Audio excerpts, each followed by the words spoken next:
everybody. Okay, right. Just got back off my holidays, went over to France to meet some friends. Had a wonderful time, but now I'm back and I'm chomping at the bit to get back to the lake. Now, unfortunately, I probably won't be able to go until next week due to other commitments. So I thought, do you know what? I'm going to get out in the garden. Because it's a lovely day. Probably too nice actually, because it's very hot. And it's only 9 o'clock in the morning, or I think it's 9 o'clock-ish. Anyway, I thought, do you know what? I'm going to show you how I fish. Now, this is not aimed to tell people how to fish. It's just the way I do it. It's just my method. One of my favourite go-to methods. So, you know, I understand if, you know, everybody has their own way, and this is mine. And if it helps in any way with anybody, happy days. If it doesn't, just ignore it. And hopefully later on in this video, I'll be down the lake catching fish. Fingers crossed. Fingers crossed. I don't know. Every time I do that, I look like I can give you the middle finger. I'm not. Okay, I'll have a little slurp of the coffee. And I'll just say this. I am not sponsored by anybody at all. But there are products that I like. Okay. So as I'm talking, I'll tell you the products that I use. Not because they're better than anybody else's. It's just that it's the ones that I found that I like and I use. And everybody that's watching this will have their own favourite. This is one of mine. Okay, this is Supernatural. Okay, it's made by Corda. I find it really, really good. And I find it really, really good for this particular job that I'm about to do. Now, what I do tend to do is I'll use a bag. I use PVA bags in all of my, not all of my fishing, but majority of my fishing, I will use a PVA bag. So I'm going to show you a rig that I'm going to set up that I know that where I'm going will suit where I'm going. Okay, because I've already been there a few times now and I know what I'm about. Well, I know what and is required. So we take a length of Supernatural. Okay, and using the measurement on my tattle box, we create just over a 2-inch loop. Okay, now I say just over, it's just that so that when I finally make the loop, I can actually move that loop up and down. And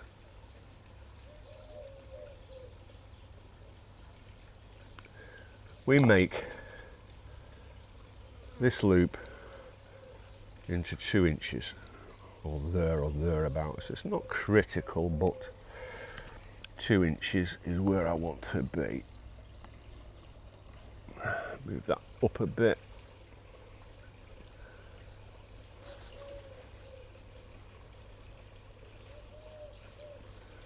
And that, I will believe, is bank on 2 inches. Oh my word, I get better by the minute, don't I? Then we make a 5-inch length. Okay, now this piece, it's not, again, it's none of this is critical, but there's the 5 inches.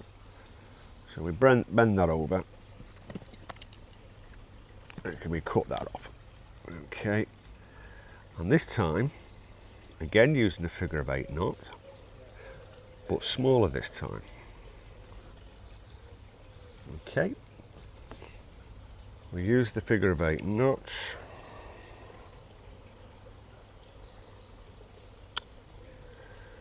Typical.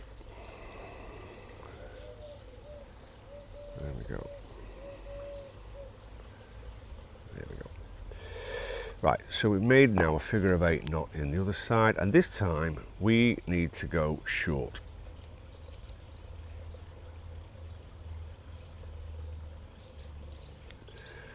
Okay.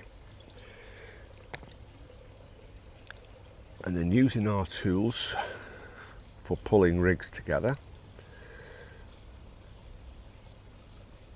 it goes in there,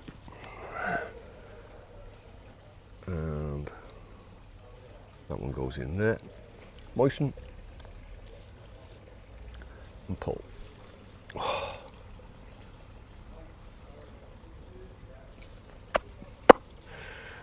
Okay. So now what we do, what I do, is I cut that off slightly there, and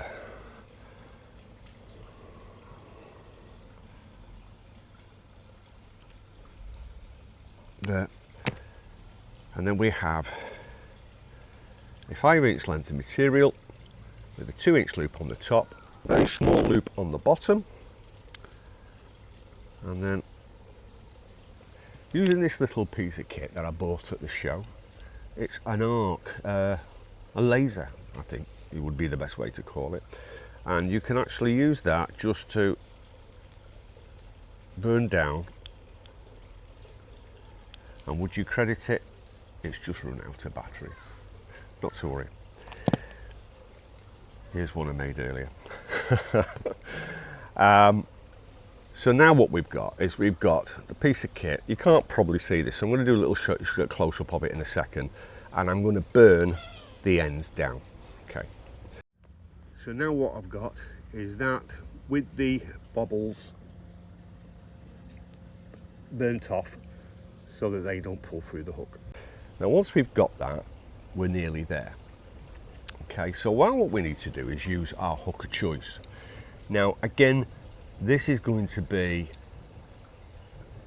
for a single small 15mm hook bait.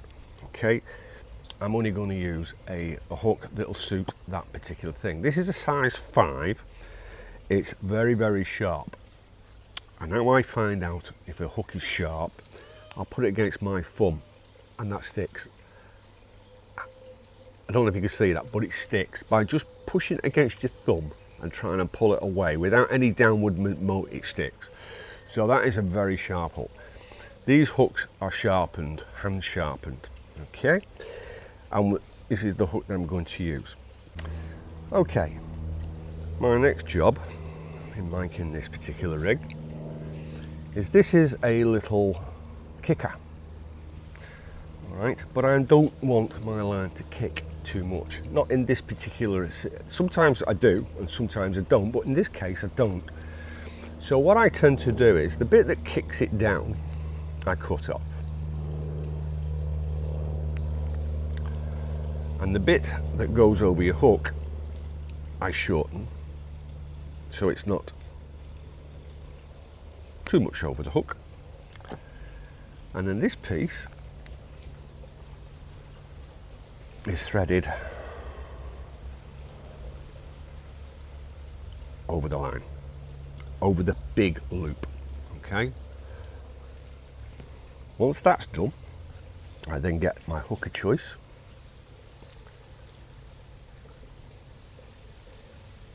put my threading tool on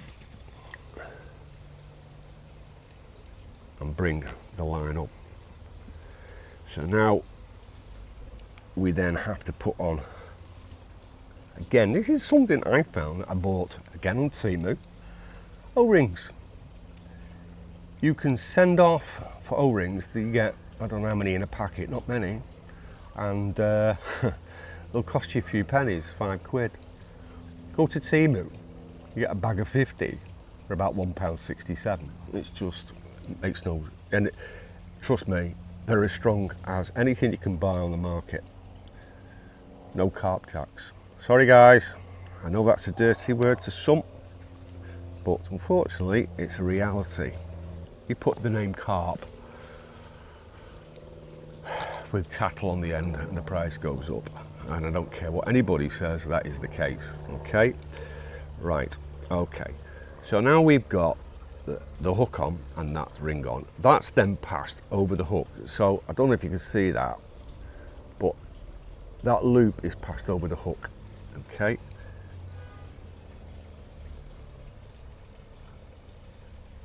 and then we can pull that tight, and again I'll show you in the close-up shortly what I've just done, and then that rubber goes over the end up the hook, like so. Pull that through until I'm happy with where that is. And I am. Ham. No ham in ham. Okay, I'll show you a little picture of that short. Okay. As you can see, that is the O-ring. Now that O-ring can slide up and down that hook length. And to that O-ring I will attach in a second, I will attach some dental floss. Okay, got that far, slurp at the coffee. Okie dokie, next job is we have to create, again, this is something that I use a lot of, and this is Gemini products.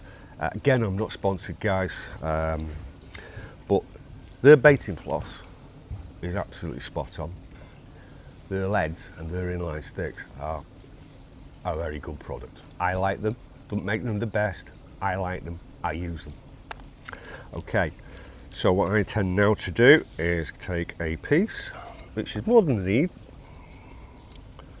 but don't skimp, boys and girls, don't skimp. Now this is where I might differ to other people, and this is where I hope that what I'm doing might help you. You might not have thought about this before, you may already use this, I don't know, but what I tend to do now is once I've threaded that through the ring, I tie a knot in that, right down close to the hook.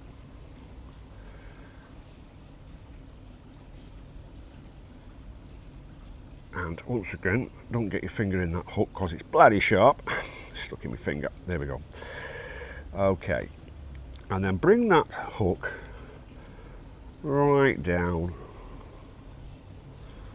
to about a centimetre, 1/4 of an inch away from the hook, and then another one the same size just above it. What I'm now going to show you is a little video, close-up video of where I am at the moment. This is the finished rig. Hopefully you can see the 2 knots in the dental floss at the top. Now this piece here, okay, can travel backwards and up and down that rig, and this also allows me to change the hook at any time. And as I said before, I tend to change my hooks very regularly, in fact nearly every cast, because I want that hook to be ultra sharp. When that fish picks up the bait, it needs to be hooked. Okay, my next step is, and another product that I like a lot, and Gemini. The sticks and the leads I find are brilliant. I mean, I'm not sponsored by Gemini, but I tell you what, they're a good product. And that's not to say all the others that are out there aren't as good, it's just I prefer this particular product. Okay, right, so obviously stick pre-made, okay, that comes as is. Pop that on your lead. Now we've got the lead, superb.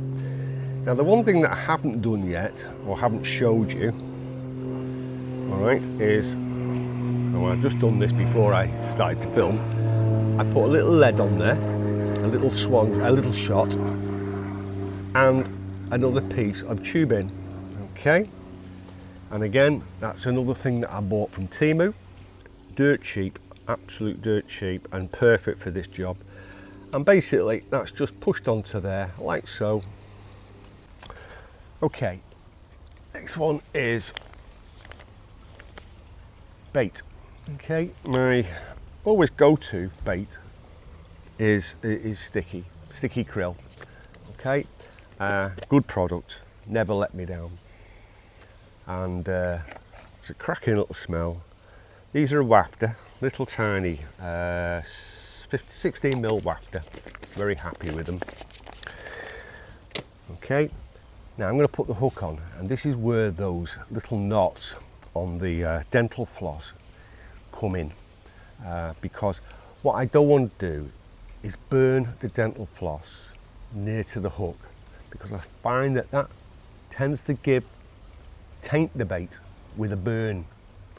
And I'm thinking to myself, do I need that? So I tend to take that equation out of the way. I'm looking for an edge all of the time. I'm looking for that edge. And what I tend to do now is I use a very, very fine baiting needle and passing that through the eye, passing that through the hook bait. I can now put that onto there.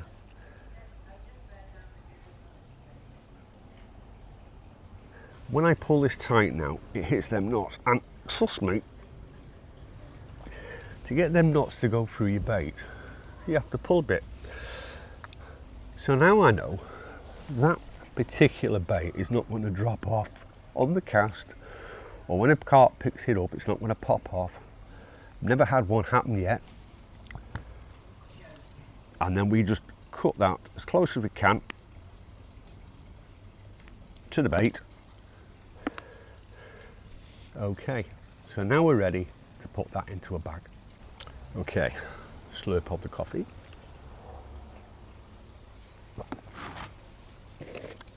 Now, this is another product that I use. There are an awful lot of these products out there, so you might be happy with what you're using. I've tried a few of these now, but I'm happy with this one. And this is a Fox product, okay? I'm not sponsored by Fox in any way, shape or form, but their rapid loading PVA bags are absolutely spot on. I'm very, very happy. Now, the only thing that I tend to do is I cut these. I like the widths, but I don't like the lengths.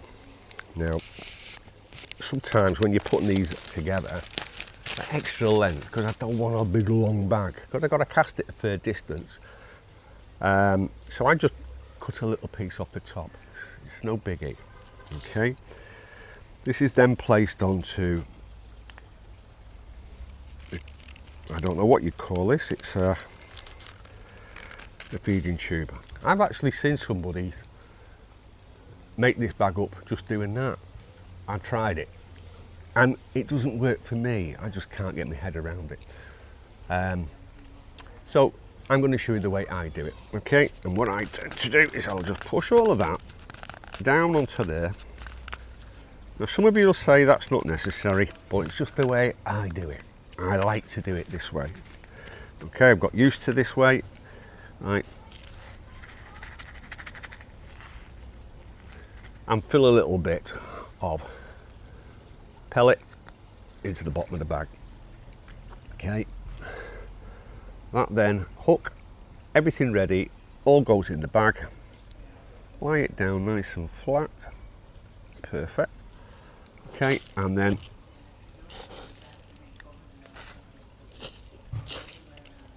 cover the bait. Okay, pop the lead on the top, keeping it central of the bag.